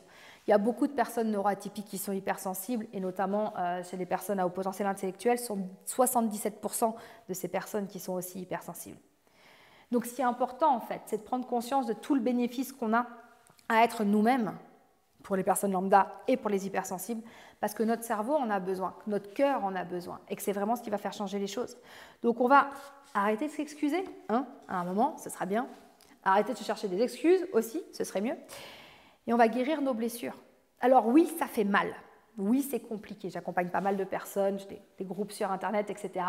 Chaque fois, ils me disent « Ouais, non, mais c'est compliqué et c'est douloureux. » Bah oui, ça prouve que tu es en train de bosser sur toi. Si ça se faisait en 2 secondes comme ça, on ne pourrait pas transformer tous ces schémas qu'on a hérités depuis des générations et des générations. Donc, je sais qu'il y en a beaucoup qui n'ont pas de souvenir de leur enfance et de ces fameuses blessures originelles. Mais à partir du moment où vous observez dans votre vie la récurrence de schémas toxiques, c'est toujours comme ça, je me mets toujours à pleurer ici, je me sens toujours dévalorisée, bah déjà rien que ça, en l'acceptant, vous pouvez commencer à avancer. Moi, ce que je vous invite à faire, c'est de choisir la vie, c'est de choisir la paix, c'est de choisir la beauté et de se rappeler que la magie, elle est à l'intérieur de vous. Merci beaucoup.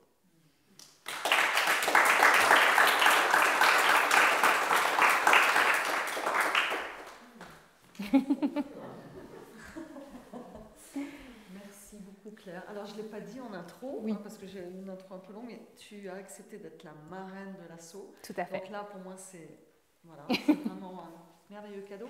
Je crois que j'ai retenu le mot vulnérabilité et je crois qu'effectivement c'est une porte et une clé aussi merveilleuse pour effectivement ce que tu dis, hein, de pouvoir maintenant, on y va quoi, on se révèle, hein. C'est pas le tout de se dire ok, je me pardonne, mais se révéler au monde. En tout cas, merci pour ton message. Je ne sais pas comment vous l'avez reçu, parce que du coup, j'entends moi derrière qu'il y a un énorme message d'espoir, un énorme message aussi, et puis un appel en fait à y aller, quoi. Bougez-vous. Pardon, comment dire? Voilà, on y va. C'est important.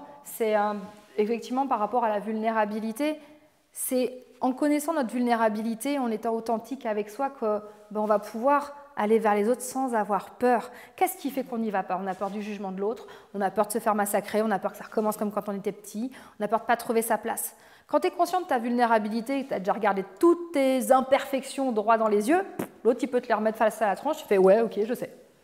Pas de problème, maintenant on avance. Et c'est ça qui fait tout changer. Donc la grande puissance. Et ça, vous le verrez, je ne sais pas si vous connaissez le livre de, comment il s'appelle, Alexandre Jolien, L'éloge de la faiblesse. Voilà, ce mec est extraordinaire. Vous allez voir que voilà, toutes ces notions de faiblesse, de lenteur, de vulnérabilité, c'est fascinant. Alors la lenteur pour les HPI, c'est compliqué, mais on essaie de s'adapter. Mais c'est vrai que c'est quelque chose voilà, qui est hyper important, c'est de se dire, et si je faisais autrement? Et si j'y allais avec le cœur et toutes mes imperfections, plutôt que d'essayer de me battre pour atteindre une perfection qui n'existe pas. Génial. Je sais qu'il y a des personnes qui sont peut-être prises par le temps là, mais est-ce que vous voulez, pour finir quand même, et toi après si tu veux répondre à des questions? Oui, tout à fait. Moi j'ai dit un mot, est-ce que vous voulez chacun, après c'est une proposition, dire un mot que vous retenez, et on peut faire le tour là, comme ça, et ça fait voilà, comme ça tu reçois aussi. Avec plaisir. Si vous voulez commencer. Et là ils sont ravis. Commencer en plus. Ce qui vous vient spontanément. Oui, quelque chose qui vous a marqué en fait de la conférence. On vient juste de dire que c'était intéressant à écouter. On se dit quand même qu'on a bien avancé sur tout ça. Ouais. Tant mieux. Bravo à vous. Franchement, bravo. Avec du soin et du temps passé dans des thérapies, finalement, ça devient une force. Ouais. Merci à vous. Moi, je dirais accepter. Je dirais merci pour votre... Merci.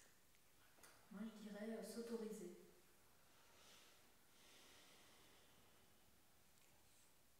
Il n'y a pas d'obligation. Vous dites ce que si vous voulez. Merci beaucoup. Moi, je dirais c'est une force.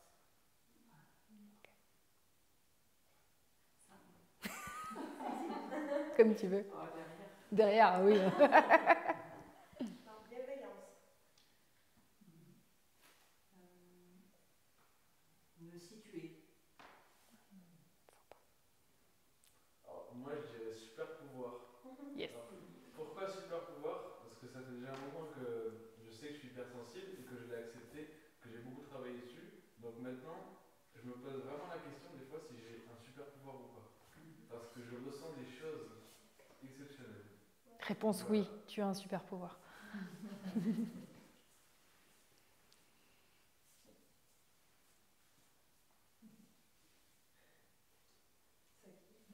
Qui veut? Et moi, je dirais la paix, que je retienne la paix, parce que c'est vrai que de pouvoir aller chercher quelquefois l'étincelle et trouver la violence en face, ouais. Je conserverai la paix. Merci beaucoup. Merci pour votre courage à toutes les deux. Moi, je dirais l'humour comme ressource essentielle. Ça marche bien. Je crois que j'ai posé un mot sur moi, sauf pour le côté tactile. N'a pas tout. Voilà. Voilà, si vous avez des questions à Claire. Si vous avez des questions techniques, tout ça, ou... Moi, j'ai une question. Ouais.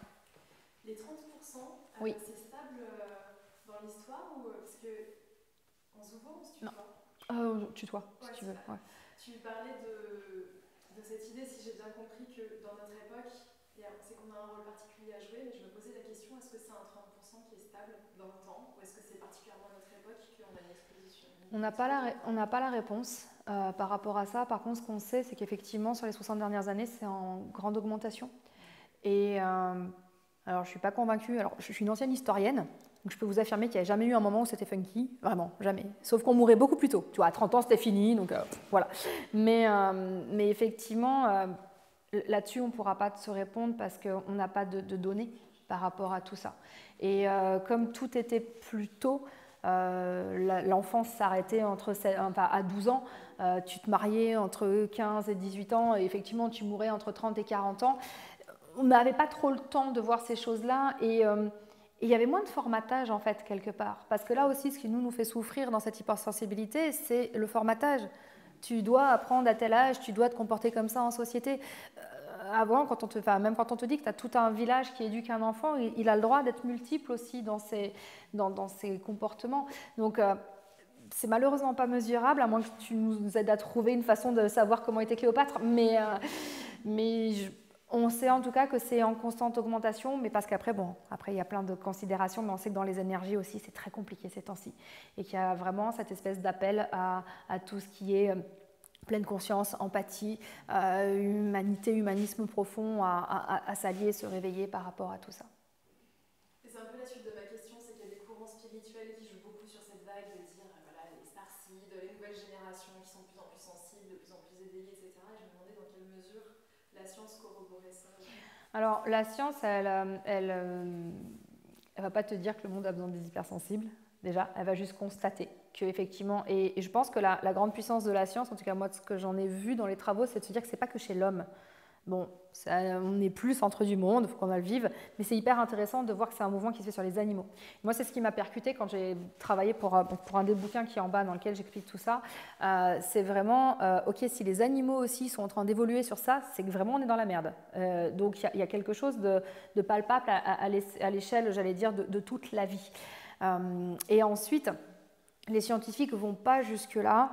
Par contre, moi, je vais prendre le discours des personnes plutôt éveillées spirituellement, côté bouddhisme et tout ça, où il est dit que oui, on est sur un siècle compliqué, l'ère du Verseau, machin, etc., où il y a besoin d'un plus grand rassemblement, d'une plus grande profondeur de connexion spirituelle, parce que notre monde en manque cruellement, en tout cas d'une vraie connexion spirituelle qui serve à quelque chose et pas un folklore marketing, encore une fois.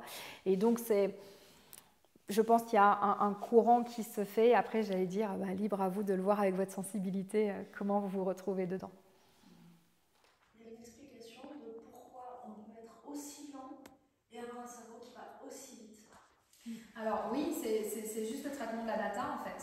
C'est-à-dire que tu traites très très rapidement de la data, mais l'action, elle arrive après le traitement de la donnée, tu vois. Donc ça va très très très très très vite dans un sens, et puis c'est lent pour le choix.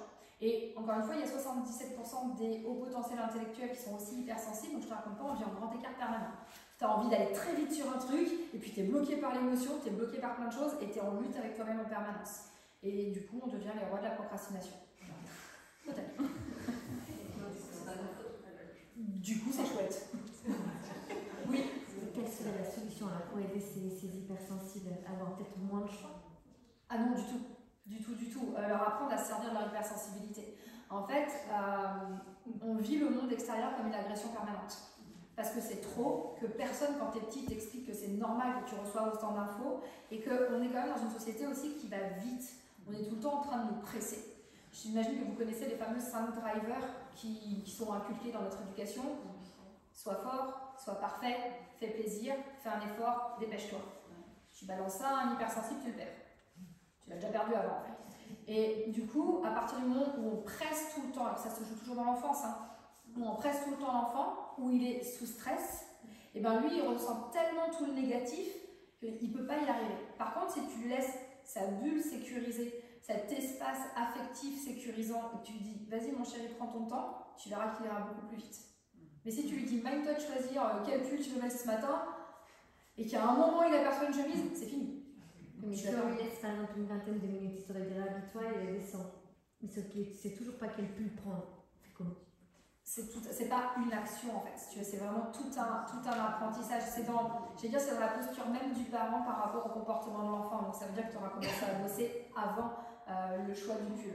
Mais par rapport aux enfants là aujourd'hui ou aux adultes aujourd'hui, c'est déjà de leur expliquer leur mode de fonctionnement.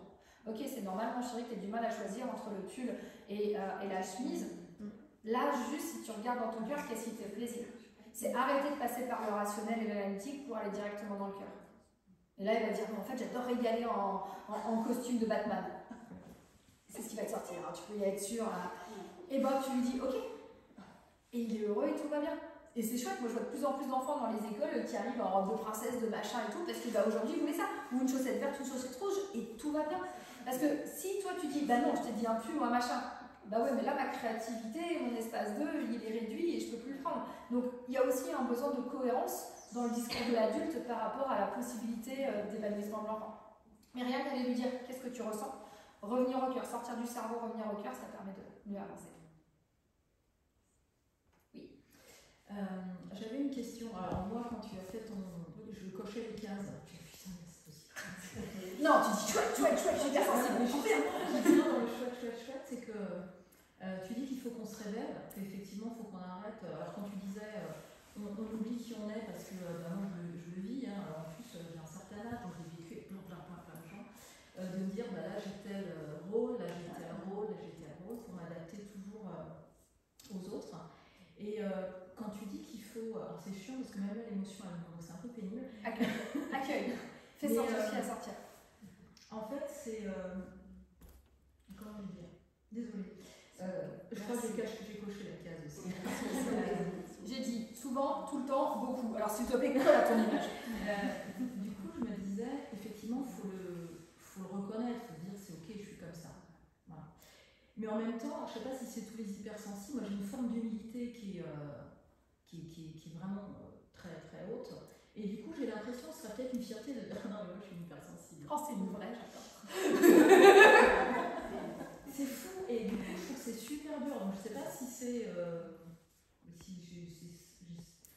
si moi je fonctionne comme ça, peut-être pas tout le monde, j'en sais rien, mais du coup je trouve ça très très difficile d'aller dire je suis hypersensible parce que j'ai l'impression que c'est comme si je vous dis que j'ai un don ou je vous dis que j'ai quelque chose qui est super génial.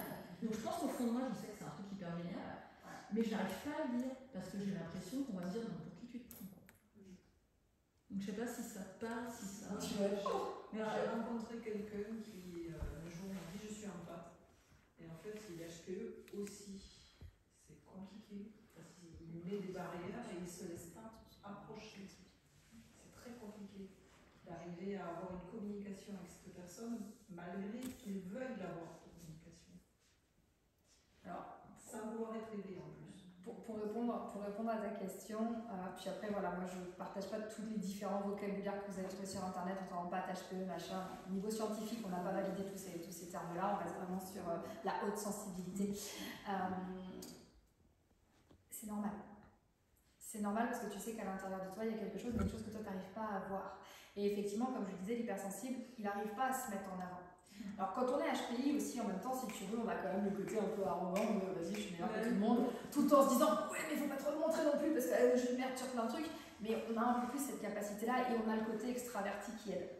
Je ne pourrais pas faire ce que je fais si je n'avais pas ce côté-là, bien évidemment. Donc, oui, t'en es une vraie, dans le sens où même ça, c'est compliqué pour toi de reconnaître cette valeur à l'intérieur. Donc, ça ne va pas être de l'arrogance de dire je suis hypersensible, c'est une reconnaissance.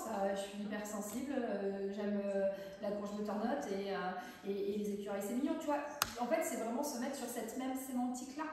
Et toi, de ne pas en faire quelque chose de stigmatisant. Et donc, du coup, en fait, de donner une clé de lecture, une clé d'adaptation, à dire, ok, bah, je suis hypersensible. Et ça veut dire quoi concrètement? Pour aller un peu plus loin que ce qui était dit tout à l'heure, qu'est-ce que ça veut dire? Bah, ça veut dire qu'en fait, j'ai une grille de lecture du monde qui est différente. Ça veut dire que j'ai des besoins qui sont différents. Et comme toi, bah, par exemple, il ne faut pas te parler avant 11h du mat, et bah, moi, il ne me faut pas une lumière trop dans la tête, ou du coup, bah, si je ressens une émotion, bah, j'ai les yeux qui s'humidifient. Et c'est complètement normal. Et en fait, plus on dit les choses simplement, plus l'autre en face accepte. Pourquoi? Si on se présente comme étant un problème, l'autre en face, le cerveau de l'autre, il va dire ok, attends, on va les rétro, c'est mort, ça va être trop compliqué, virer tout de suite. Si tu es en train de lui dire que tu sais qui tu es, que ça te demande une petite adaptation, et que tout va bien se passer, et que ça va être encore mieux pour tout le monde, c'est nickel. Si tu te présentes à l'autre comme étant un problème, il te rejette. Si tu te présentes comme étant une solution, il va pas trop savoir quoi faire de toi. Si tu te présentes en étant, point, je suis. Il prend. Mais plus tu doutes, plus il perçoit ton doute. Ouais, c'est parce que j'avais plus l'impression que c'était une sorte de fierté que j'avais du mal à, au lieu de dire je suis hypersensible, de dire il y a un truc que j'ai différent en plus et qui pourrait être vu par l'extérieur comme... 30% de la population, t'es pas si unique que ça. Désolée. Mais voilà, c'est ça aussi. Et moi, je suis toujours épatée du nombre de messages que je reçois de personnes qui se sentent seules dans leur coin. avec tout le tapage médiatique que tu as sur l'hypersensibilité et la neurodiversité, qui n'est pas forcément bien fait, mais ces gens qui en fait se retrouvent pas dans les descriptions qu'on peut voir dans des vidéos et tout ça, veulent pas être caricaturés sur bah ouais je chiale tout le temps et en fait je perçois des trucs chelous. Bah non, en fait c'est plein d'autres choses. Et notamment la maladie, notamment les allergies, notamment la capacité à être en interaction avec les gens et tout ça. Et oui, cette espèce de super pouvoir qu'on a, mais j'allais dire, qui est aussi en même temps notre kryptonite, c'est-à-dire que si tu sais bien t'en servir, sinon vous allez tous vous détruire. Ça a déjà tous commencé. Parce que à essayer d'aller sauver l'autre, vous vous massacrez vous-même, ce qui fait que vous oscillez entre le rôle de sauveur et de victime. Et on peut devenir bourreau des fois quand on s'ennuie, histoire de refaire une petite victime et quelqu'un à sauver. Donc voilà, c'est là aussi où c'est compliqué, et commencer par t'accepter toi. Et toi, tu peux te dire que tu as une super valeur, machin, tout ce que tu veux, si tu es capable de l'entendre, mais ensuite juste dire aux gens, bah ouais, voilà, salut, je m'appelle Germaine, hypersensible, bonjour Germaine, et tout se passe bien. Aussi simple que ça. Merci. Avec plaisir. Est-ce que vous avez d'autres questions? Moi j'ai une question. Est-ce que maintenant il y a des tests ou des choses comme ça pour dire aux gens oui tu es hypersensible? Qu'est-ce qui existe en fait? Alors, test scientifique, neuroscientifique, aucun, parce qu'on n'est pas encore assez poussé pour le savoir. On a fait pas mal d'études en IRM fonctionnel, et tout ce qu'on voit en fait, si tu veux, en IRM fonctionnel, c'est dans le traitement de l'information, des zones qui s'allument à certains endroits plus en profondeur que sur des cerveaux lambda ou sur des cerveaux neuroatypiques. Il y a le test d'Hélène Aron qui est la base de tout, et aujourd'hui il y a l'Observatoire de la sensibilité qui a sorti son propre test. Il y a je ne sais plus combien de questions, je l'ai fait, ça a duré 4 heures. 2 heures de test, 2 heures de restit. Je suis hypersensible, mais je vais bien. Voilà, hypersensible avec un bon équilibre, comme vous le disiez tout à l'heure, qui on a fait du chemin, c'est cool et ça aide bien. Aujourd'hui, c'est le seul test que je connaisse, mais c'est rien de, comment dire, c'est pas une validation scientifique. Après, on ne peut pas avoir une validation scientifique sur le sujet. Par contre, c'est une très bonne grille de lecture et d'analyse, de décryptage, de situations vraiment très précises.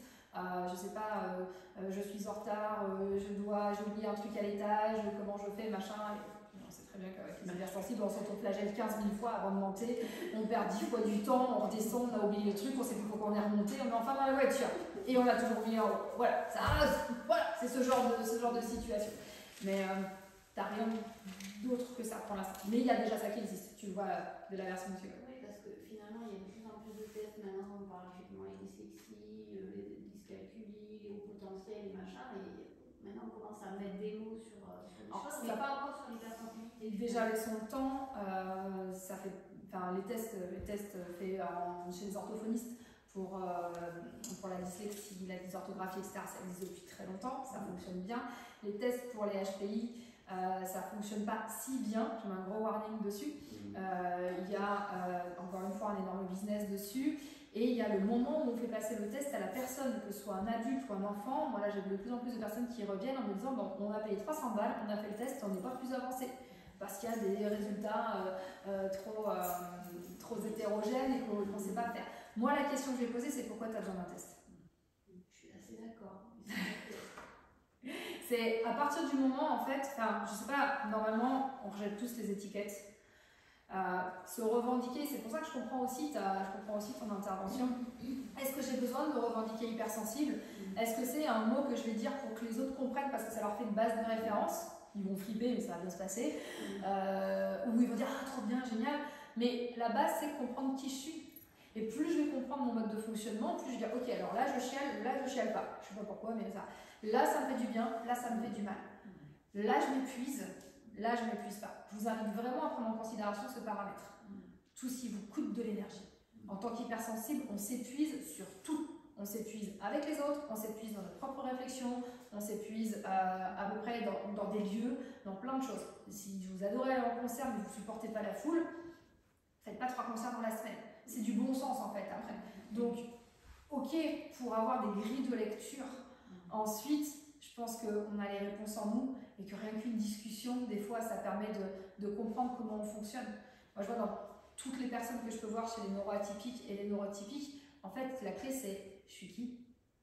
Comment je fonctionne? Qu'est-ce qui me fait du bien? Qu'est-ce qui me rend heureux? Et puis ça évolue. Et plus on arrive à se connecter à soi, plus ce qui était pour nous un problème devient en fait quelque chose qui nous rend plus heureux.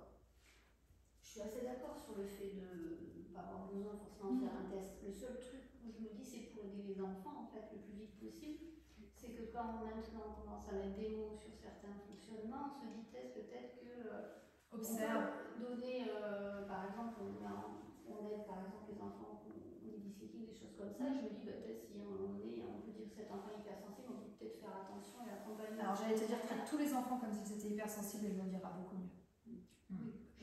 Vraiment, vraiment. Comme à chaque fois, tous les outils qu'on crée pour les personnes neuroatypiques, elles font un bien de dingue aux enfants neurotypiques parce qu'on est sur une considération, on est sur une bienveillance plus poussée, on est sur une acceptation de la différence.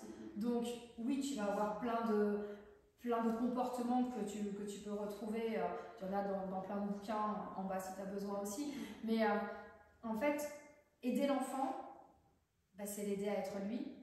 Et la personne la plus importante à aider pour aider l'enfant, c'est son parent. Comment on aide les enfants hypersensibles et neuroatypiques en prenant soin des parents qui sont en stress permanent de comment mon enfant va s'en sortir dans ce monde-là. Si le message du parent c'est « Oh mon Dieu, j'ai fait un ovni, comment la société va l'accepter ?» alors que l'enfant ne lui s'est pas posé de questions, ben, la personne qui a besoin d'aide, c'est le parent. Mais on le sait parce que formatage, etc. Donc des tests, ça peut aider, mais moi je mets toujours en alerte sur « Attention, on n'est pas notre test ». Moi, je suis à 6 ans que j'étais dyslexique, dyscalculique et HPI. Ça m'a changé quoi dans la vie? Que je m'en prenais plein la tronche parce que j'étais censée être un génie, mais que d'où le génie, il faisait des fautes d'orthographe. Génial.